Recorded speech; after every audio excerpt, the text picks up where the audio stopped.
In this video, we will show you how you can easily equip your ROCO model with a decoder or sound decoder in a few simple steps.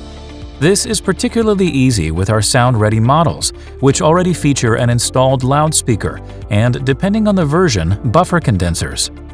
Carefully splay out the model housing. On some models, the buffers also have to be removed. To do this, take a look at the operating manual enclosed. Carefully pull out the installed bridging plug upwards.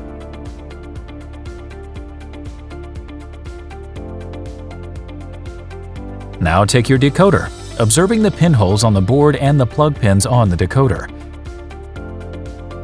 Insert the decoder carefully into the board receptacle provided.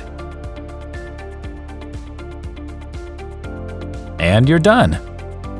Carefully replace the locomotive housing onto the chassis. The numerations on the housing and on the board will assist you with correct alignment. Observe the number 1. Carefully press the housing downward until it engages securely on the chassis.